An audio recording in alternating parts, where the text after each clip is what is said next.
Marketing 101. I urge you to stay till the end. Definitely going to help you. Never miss a step. Don't skip any parts of this video because every single step, every single minute is going to be crucial. Take notes. We're gonna go straight into the presentation. All right, so what is scientific advertising? Comparing one with many other methods. That's gonna be the foundation for you. Let's say you compare two results. Doesn't matter SEO, doesn't matter digital marketing, doesn't matter organic post. When one organic method is invariably proves the best, that method becomes a fixed principle. To this day, that is still the same. When a method is tested and it is tested to be false, and we take that principle out, and if we have, let's say 10 years past, now we're in 2023, we're in 2033, and there's a new method, right? New method in Facebook ads. And we're gonna test it against the current best practice. If it proven to work better, we're gonna take that as a new fixed principle. And this is how science works. This is the same with advertising.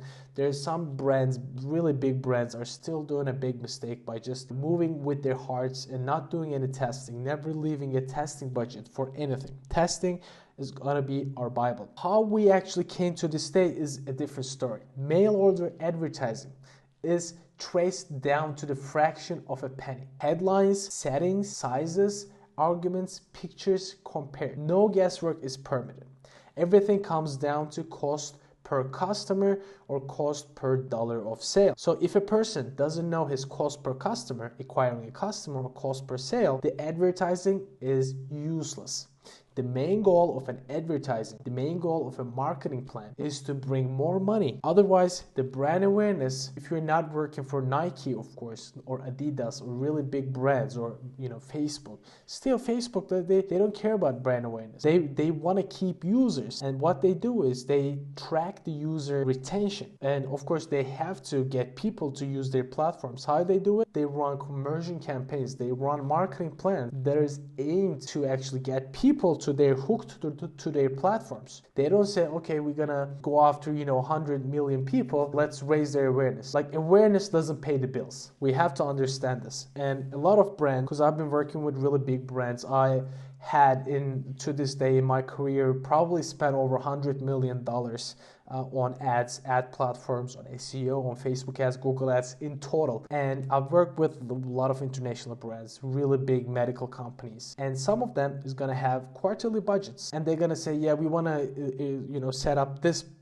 budget for brand awareness. And I say to them how brand awareness is measured, and I tell them how brand awareness is measured on Facebook, for instance. There's a metric called brand recall, and the brand recall means actually when they're asked about in 3 days how likely they are to remember your brand. That actually doesn't really contribute to sales. But if they run brand awareness, and if they make a test, they run brand awareness and a conversion campaign, and they run them simultaneously, if the total budget spent brings more customers than a conversion campaign alone without brand awareness with the same amount of spend, I will be saying yes, brand awareness helps the conversion campaigns drastically.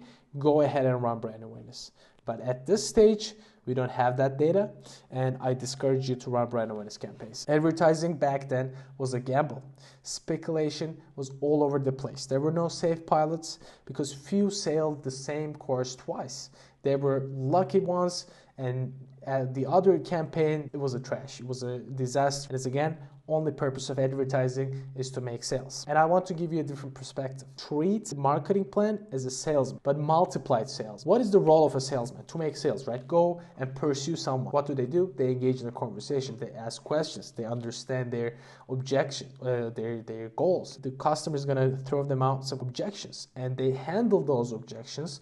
They overcome those objections, and at the end of the day, what they do? They make the sale. What is advertising? Let's say digital marketing or billboard. It is multiplied salesmanship. So what we do actually, let's say we write a copy, instead of a salesman going in there trying to make a sale in person, trying to convince that person, our copy on the landing page is actually the one that convinces that customer, but in multiples. Let's say we cannot hire a salesman for each person to go to door to door and convince people, right? It's impossible. So let's say we are on Facebook ads, and we go to them and say, in Australia, go to every person who is into fitness and go try to sell them a gym membership. How many salesmen we need to hire? Probably hundreds.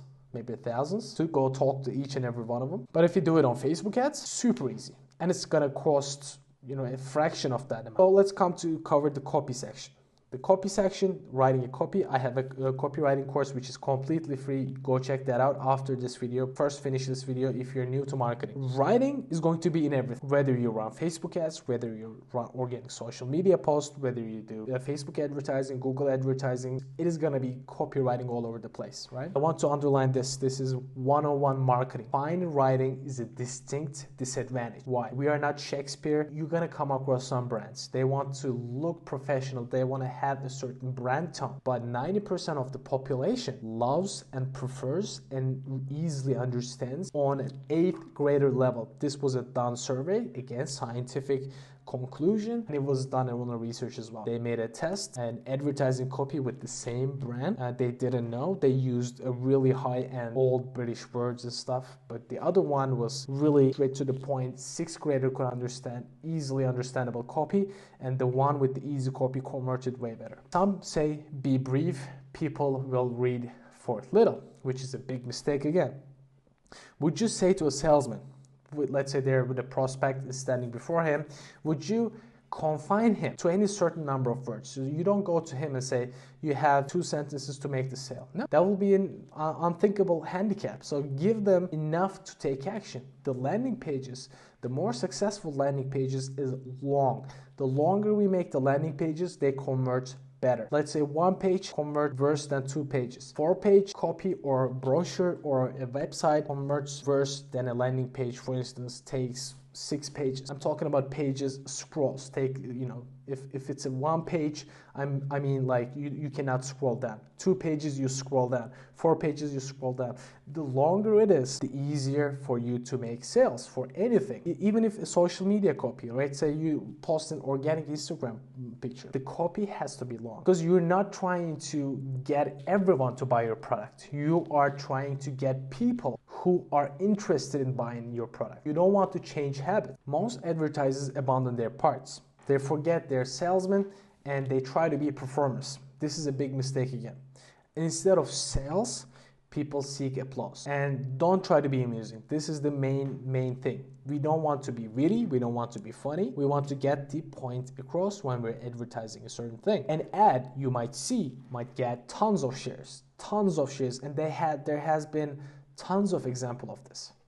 There were some ads, they were selected to be the top ad of the year. Look at the sales of the company for that specific ad. They plummeted, they decreased, they didn't make enough sales to cover the advertising cost. But when you look at some other products and services and their ads, the ads might not look shiny, but if the ad covers the core principle of an advertisement, they make good returns of their money and the company makes money. As I said, the main goal of a brand is to make money. Remember, people are selfish and we tend to ignore this fact. We tend to go with, we are this, we are that.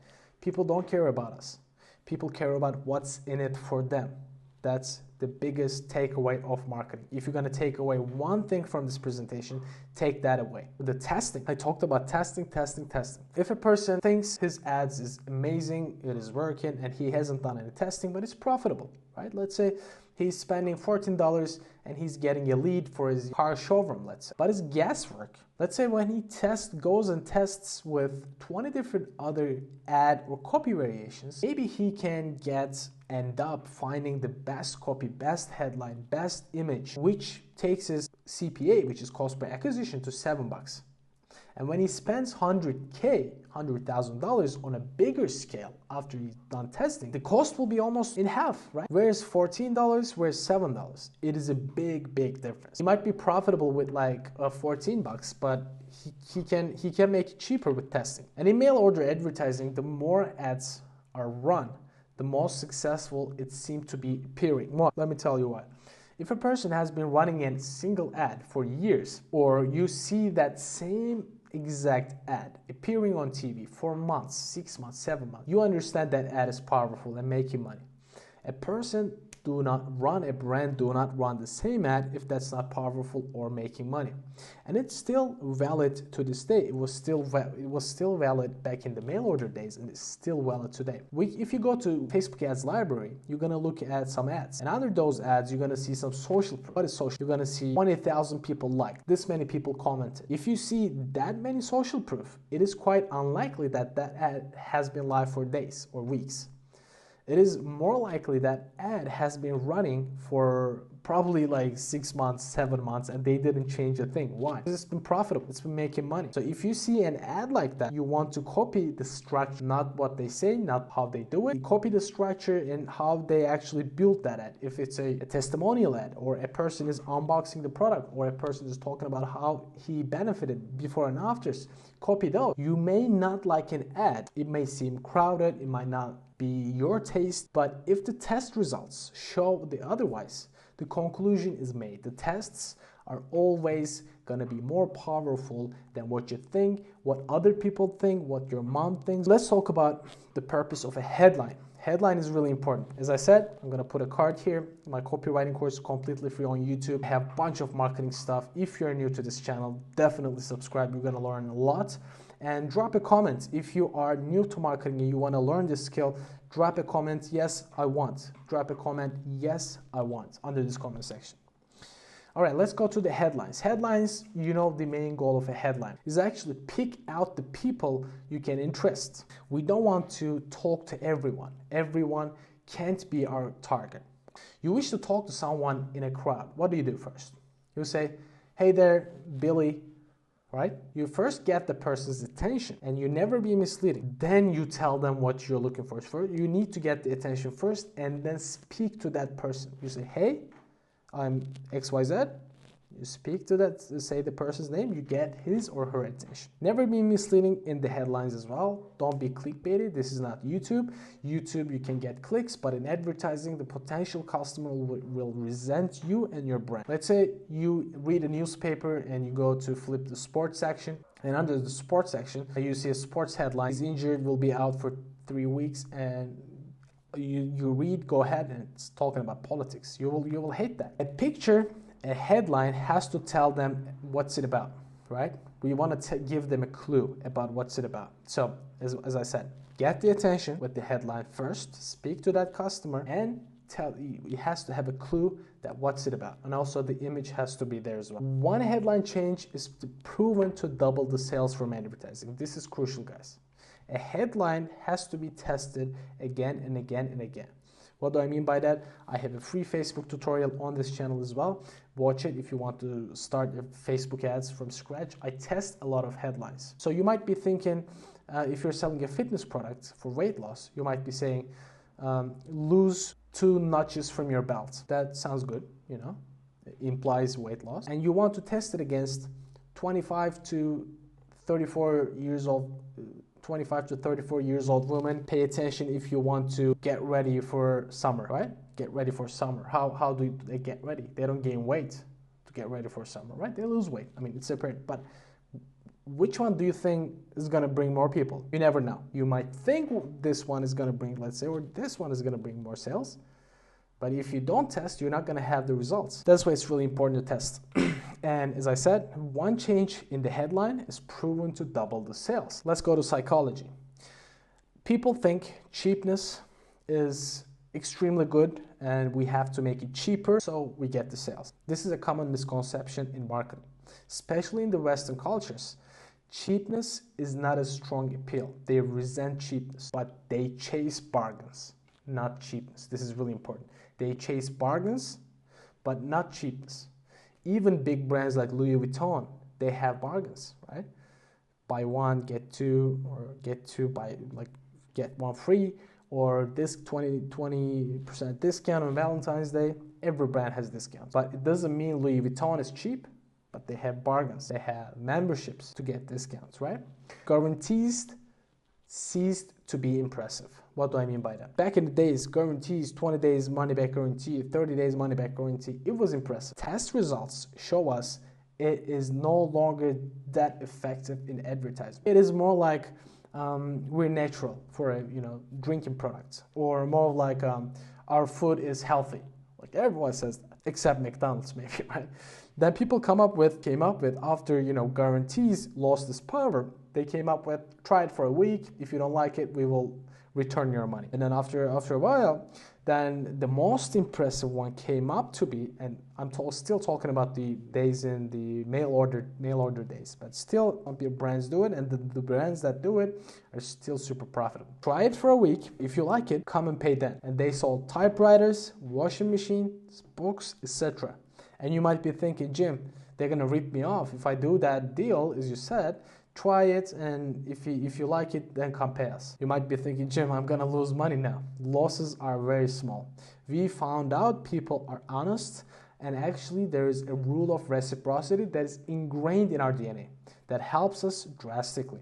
So when you do a good to a person, when you buy a person a lunch, for instance, it is more likely the next time you go out for a lunch, he will pay for your lunch. All right, let's go to personalization. After rule of reciprocity, it is big in marketing. Personalization is proven to work. Small, non-personalized gifts, I'm not talking about those. So let's say you give them huge dinner, steak dinner, right?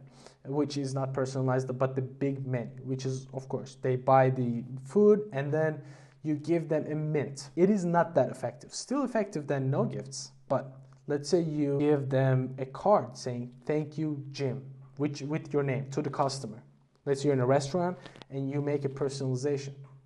And even a written card. I'm talking about a card that you write something on it and then say, thank you, we would like to see you again. What that does is, it makes you stand out from the crowd drastically, and they tested this again and again. And the more personalization a brand gives to a user-specific person, the more sales and the more retention they get. Being specific in marketing, being specific saves you money and actually makes your sales like crazy. Avoid generalist terms like lower price in existing, best in the world. Those things don't mean anything in today's world. Think about how more specific you can get. Let's say our prices have been reduced. By how much? Doesn't mean anything. Maybe instead of that, you can say our prices have been reduced by 25.5% instead of 26%. You say a little decimal, which is also proven to increase the sales. Rather than 30%, maybe let's say you're doing 25%. Just say 25.5 or say 24.9. These decimals makes it more believable than just saying 25%. Instead of does not dry on the face, okay, that's not bad, but what you can say, which is proven to make more sales, again, is the final result of testing and comparing 130 formulas and maintained softness for days. So what does this do? They tested 130 formulas and it is tested to maintain the softness and not drying, which is super more specific. A razor brand advertised their shavers like this: 78-second shave. This was their headline, 78-second shave. They used it as a tagline, they used it in ads, newspapers, billboards. This was an absolute success. And what that did is actually indicated an actual test. They were specific. And let's go back to the fallacy again, because since we are talking about being specific, I want to cover a fallacy which a lot of copywriters and brand owners, usually people at the top of the brand, they think being concise is better. People don't read much, just be short. The most common expression you hear about advertising that people do not read much, right? Yet, a vast majority of best paying ads are long. I talked about this. The longer you write, the more it's going to be better. I'm going to give you an example. A certain man desired a personal car. This example is, again, still really old, but I'm giving you those mail order advertising. And this example is in the scientific advertising book as well. He cared a little about the price, right? He wanted a car to take pride in, and he wanted to feel the best when he was driving the car. It was a passion for him. He wasn't looking for deals. Being a good businessman, he thought he wanted to, most value for his money. But of course, he didn't care about the money much. He didn't go look for bargains, second-hand cars. His inclination was towards Rolls-Royce, was a pretty high-end brand back then. He also considered Price Era, which was old times again, an old car brand. But these famous cars offered no information in the ads. Their advertisement was very short, like, we are this, we are that, classy, something. Didn't mean anything. The Mormon, on the other hand, not Mormon, the Mormonism is a religion, the Mormon, they told a complete story. He read the columns about books about it, because they had long pieces of advertisements, catalog. So he bought a Marmot, and he was never sorry for his decision. But after buying this, he learned the facts about another car, nearly 3 times the price, which he paid for, which was way more expensive than the car that he bought. If he learned those facts about that car, he would have bought the most expensive car. I'm not talking about the price here. So if he learned the facts about the other car that he could have bought, he would have bought that car. But he bought the car that he found the most information about. He wanted to be secure. People are risk averse. They want to be secure. They want to look for the most information they can find. A man is interested enough to buy a certain product, a car specifically in this case. They will read volumes about. Let's talk about habits. You may be simply trying to change a habit of a woman from one breakfast food to another. This seems simple, but it's a hard proposition to break a habit. I talked about this. There is this AIDA framework, AIDA: awareness, interest, desire, and action. And people want to change habits by creating awareness. But what I suggest is go after the people who are already in a desire of a certain product. Trying to change a person's habit is really expensive. A project that involves changing a habit, that requires creating an awareness, has to be weighed seriously. And you have to have a big marketing budget. Let's say to sell a shaving soap to a lower class of Russia, one would first need to change their mind to beard wearing habits, right? Cost would be excessive. No advertisers could afford to educate people on vitamins or germicides, such things done by authorities through countless columns of unpaid for space on news, on scientific articles, scientific journals. By great success, by going to people who are already educated and satisfying their creative wants. That's the point I want to cover. Awareness, we skip the awareness. We don't want to touch it because it's expensive. We skip that part as well. Desire, we want to go after people who already have desire about the product. Most fundamental marketing principle, which is AIDA principle, shows you always in the schools. I've learned that way back in my master's day. They always show you to start with awareness, then raise interest, then trigger desire, then go action. But if you don't have budget, don't try to change habits or raise awareness. But if you have a problem solver, product and service, you can climb the pyramid super fast. You can start with awareness, bam, bam, bam.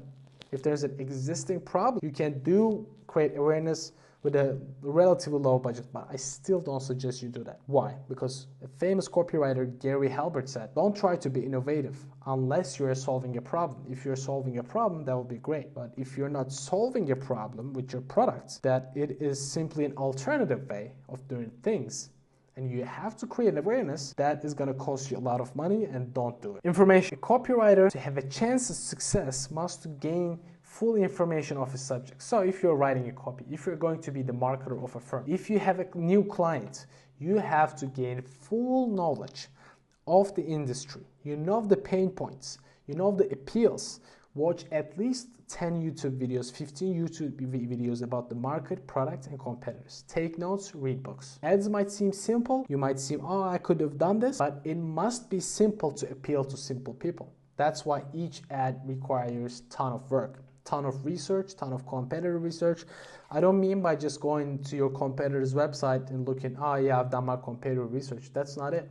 You have to go to Amazon, look at the negative and positive reviews, take notes, understand the industry, and then you start going after what you're going to go after. Start advertising, write copy, start your marketing. Test campaigns. As I started my presentation with tests, almost any question can be answered cheaply, quickly, by a test campaign. Project you might laugh at may be a great success. A project you are 100% sure may fall down. We established averages on small scale. We found the winner ones on a small scale. If we found a winner creative or winner headline or a winner combination, and we spend the big money and get absolutely great results. A famous food brand actually tried 50 separate food plans, food combinations. I don't want to say the food brand name. It's really famous. You probably know it. That's why I don't want to say it, because it's inside information. They tried 50 separate plans over the 5 years to find the winning plan. In every little test, they found an improvement. Small improvement, results constantly grew.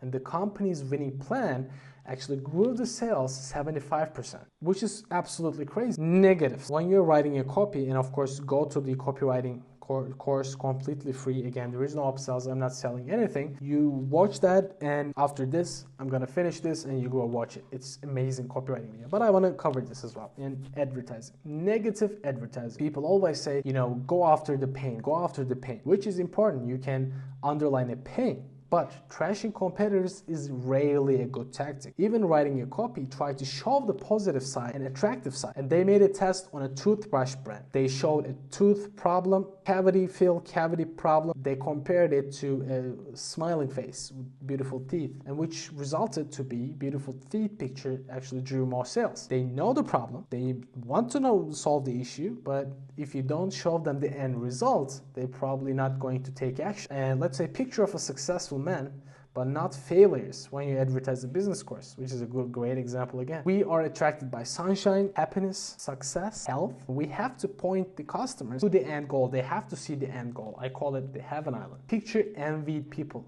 not the envious. And after countless number of tests, positive versus negative copy, positive versus negative advertisement, they tend to give 4-to-1 ratio, which is the positive one converts 4, negative ads converts 1. This was a general overview. If you want to specify in advertising, follow my channel. I have full free courses on my channel. Please enjoy and take care.